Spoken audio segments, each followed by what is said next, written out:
Hello, ഇന്ന് നമുക്ക് ബ്രേക്ക്ഫാസ്റ്റിനും അതേപോലെ ഡിന്നറിനും ആയാലും അല്ലെങ്കിൽ കുട്ടികൾക്ക് എപ്പോൾ വേണമെങ്കിലും ഉണ്ടാക്കി കൊടുക്കാൻ പറ്റുന്ന നല്ലൊരു സൂപ്പർ ടേസ്റ്റി ആയിട്ടുള്ള ഒരു ഉപ്മാവ് പരിചയപ്പെടാം. സേമിയ വെച്ചിട്ടാണ് ഈ ഉപ്മാവ് ഉണ്ടാക്കുന്നത്.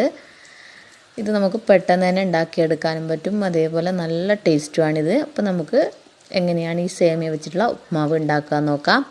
അപ്പോൾ അതിന് വേണ്ടി ഞാനിവിടെ 1 ടേബിൾ സ്പൂൺ നെയ്യ് ഒഴിച്ചിട്ടുണ്ട് ഒരു പാത്രത്തിലോട്ട്. അതിലോട്ട് ഒരു കപ്പോളം സേമിയ എടുത്തിട്ടുണ്ട്. ആ സേമിയ നമുക്കൊന്ന് വറുത്തെടുക്കണം.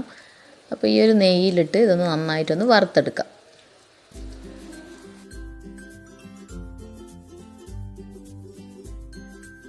അപ്പോൾ ഇതാ നമ്മൾ സേമിയ ഇവിടെ നന്നായിട്ട് തന്നെ വറുത്ത് കിട്ടിയിട്ടുണ്ട്. ഇനി നമുക്കിതൊരു പാത്രത്തിലോട്ട് മാറ്റാം. ഞാൻ ആ സെയിം പാത്രത്തിൽ തന്നെ ഒരു 3 കപ്പോളം വെള്ളം ഒഴിക്കുന്നുണ്ട്. നമ്മൾ സേമിയ എടുത്ത അതേ കപ്പിൻ്റെ അളവിൽ തന്നെയാണ് എടുത്തിട്ടുള്ളത്.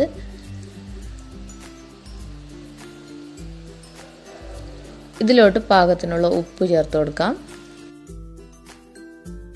ഇനി ഇതിലോട്ട് 1 ടീസ്പൂണോളം ഓയിൽ ഒഴിച്ചു കൊടുക്കാം. ഇതെന്തിനാണെന്ന് വെച്ചാൽ നമ്മൾ സേമിയ പരസ്പരം ഒട്ടിപ്പോകാതിരിക്കാൻ വേണ്ടിയിട്ടാണ്. അപ്പോൾ വെന്ത് കഴിഞ്ഞാൽ കുഴഞ്ഞു പോകാതിരിക്കാൻ വേണ്ടിയിട്ട്.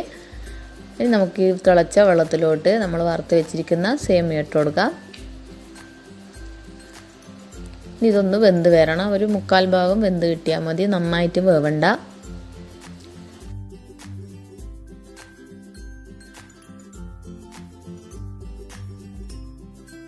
ഇപ്പോൾ ഇതാ പെട്ടെന്ന് തന്നെ നമ്മൾ സേമിയ ഇവിടെ വെന്ത് വന്നിട്ടുണ്ട്. ഒരു 3/4 ഭാഗത്തോളം വെന്ത് വന്നിട്ടുണ്ട്.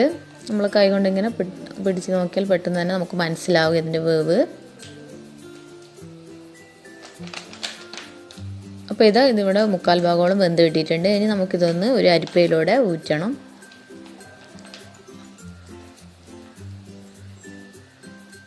ഇനി നമുക്ക് വേറൊരു പാത്രം വെച്ചിട്ട് അതിലോട്ട് 1 ടേബിൾ സ്പൂണോളം വെളിച്ചെണ്ണ ഒഴിച്ചു കൊടുക്കാം. അതിലോട്ട് 1/2 ടീസ്പൂണോളം കടുക് ഇട്ടെടുത്തൊന്ന് പൊട്ടിച്ചെടുക്കണം. അതിനുശേഷം അതിലോട്ട് ഒരു പിടി ഉഴുന്നും അതേപോലെ ഒരു ചെറിയ പച്ചമുളകും ഒരു ചെറിയൊരു കഷ്ണം ഇഞ്ചിയും കൂടെ ചെറുതായിട്ട് അരിഞ്ഞതും കൂടെ ഒന്ന് ചേർത്തൊന്ന് വഴറ്റിയെടുക്കണം. അതിനുശേഷം അതിലോട്ട് ഒരു മീഡിയം സൈസ് വലിയ ഉള്ളി ചെറുതായി അരിഞ്ഞത് ചേർത്ത് കൊടുക്കാം. പിന്നെ ഇതിലോട്ട് ചേർക്കാൻ പോകുന്നത് ഒരു മീഡിയം സൈസ് ക്യാരറ്റ് ചെറുതായി അരിഞ്ഞതാണ്. അപ്പോൾ നിങ്ങൾക്ക് ഇഷ്ടമുള്ള വെജിറ്റബിൾ ഇതിലോട്ട് ചേർത്ത് കൊടുക്കാം. ഇതിലോട്ട് പാകത്തിനുള്ള ഉപ്പും കൂടെ ചേർത്ത് കൊടുക്കുന്നുണ്ട്. അപ്പോൾ ഈ ഒരു സമയത്ത് ഉപ്പ് ചേർക്കുമ്പോൾ ഒന്ന് ശ്രദ്ധിക്കണം. നമ്മൾ സേമിയയിൽ ഓൾറെഡി ഉപ്പിട്ടിട്ടാണ് വേവിച്ചത്. അപ്പോൾ അതും കൂടെ ചെക്ക് ചെയ്തിട്ട് വേണം ഉപ്പിടാൻ വേണ്ടിയിട്ട്. ഇതെല്ലാം കൂടെ ഒന്ന് നന്നായിട്ടൊന്ന് വാട്ടിയെടുക്കണം. അപ്പോൾ ഇതിൻ്റെ ഒരു ചെറിയൊരു പച്ചപ്പൊക്കെ ഒന്ന് പോയിട്ടുണ്ട്. ഉള്ളിയുടെയും ക്യാരറ്റിൻ്റെ ഒക്കെ ചെറുതായിട്ടൊന്ന് വാടി വന്നിട്ടുണ്ട്. ഇനി ഇതിലോട്ട് ഒരു കോഴിമുട്ട പൊട്ടിച്ചൊഴിക്കാം. ഇതിലോട്ട് ഇപ്പോൾ 2 മുട്ട ചേർത്താലും കുഴപ്പമൊന്നുമില്ല, നല്ല ടേസ്റ്റ് ഉണ്ടാവും. അപ്പോൾ നിങ്ങൾക്ക് മുട്ട ഇഷ്ടമില്ലെങ്കിൽ ഈ ഒരു സ്റ്റേജ് സ്കിപ്പ് ചെയ്യാം. ഇനി ഇതൊന്ന് നന്നായിട്ടൊന്ന് ചിക്കിയെടുക്കണം. അപ്പോൾ ഈ വെജിറ്റബിളും മുട്ടയൊക്കെ ആയിട്ട് നന്നായിട്ട് തന്നെ ഒന്ന് മിക്സ് ചെയ്തെടുത്തിട്ടുണ്ട്.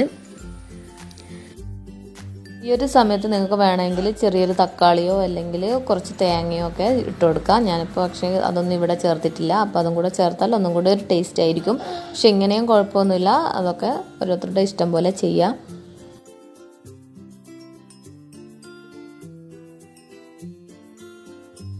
ഇനി നമുക്ക് ഇതിലോട്ട് നമ്മൾ വേവിച്ച് വെച്ചിരിക്കുന്ന സേമിയ ഇട്ട് കൊടുത്ത് നന്നായിട്ടൊന്ന് മിക്സ് ചെയ്തെടുക്കാം.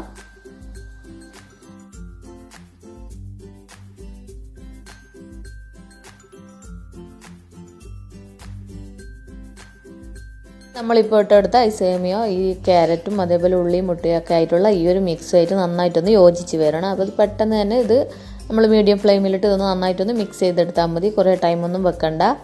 അപ്പോൾ നമ്മൾ സേമിയ മാവ് ഇവിടെ കറക്റ്റായിട്ട് തന്നെ വെന്ത് കിട്ടിയിട്ടുണ്ട്. ഒട്ടും തന്നെ ഒട്ടിപ്പിടിച്ചിട്ടൊന്നുമില്ല, നല്ല വേറിട്ട് തന്നെ കിടക്കുന്നുണ്ട്. അപ്പോൾ ഇത് നമുക്ക് പെട്ടെന്ന് തന്നെ ഒരു ബ്രേക്ക്ഫാസ്റ്റൊക്കെ ഉണ്ടാക്കാൻ പറ്റിയ നല്ലൊരു വിഭവമാണിത്. അപ്പോൾ നിങ്ങൾ ഇതുവരെ ട്രൈ ചെയ്തിട്ടില്ലെങ്കിൽ ഈ ഒരു രീതിയിലൊന്ന് ട്രൈ ചെയ്ത് നോക്കുക. എനിക്ക് ഇഷ്ടമായിട്ടുണ്ടെങ്കിൽ ലൈക്ക് ചെയ്യാനും അതേപോലെ കമൻറ്റ് ചെയ്യാനും മറക്കരുത്. പിന്നെ നിങ്ങളെ ഫ്രണ്ട്സിനും റിലേറ്റീവ്സിനൊക്കെ ഒന്ന് ഇത് ഷെയർ ചെയ്ത് കൊടുക്കുക. അതേപോലെ എൻ്റെ ചാനൽ നിങ്ങൾ ആരെങ്കിലും ഇതുവരെ സബ്സ്ക്രൈബ് ചെയ്യാതെ കാണുന്നുണ്ടെങ്കിൽ ആ സബ്സ്ക്രൈബ് ബട്ടൺ ഒന്ന് പ്രസ് ചെയ്യണം കേട്ടോ. അപ്പോൾ ഒരു ബെല്ലൈക്കണും കാണാം, ആ ബെല്ലൈക്കണും കൂടെ ഒന്ന് പ്രസ് ചെയ്യുക. അപ്പോൾ ഞാൻ ഇതേപോലുള്ള എളുപ്പത്തിലുള്ള റെസിപ്പീസായിട്ട് വീണ്ടും വരുന്നതാണ്. താങ്ക്